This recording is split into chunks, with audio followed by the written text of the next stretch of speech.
Pakistan currency. In a chart, you see currency of Pakistan 5, 10, 20, 50, 100.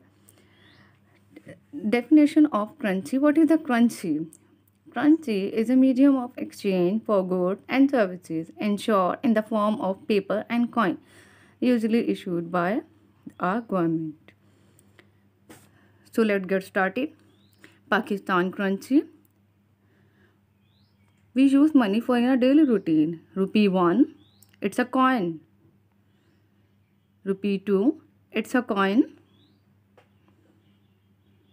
Rupee 1, 2, 5, they are the coins. 10 rupee, 20, 50 and 100.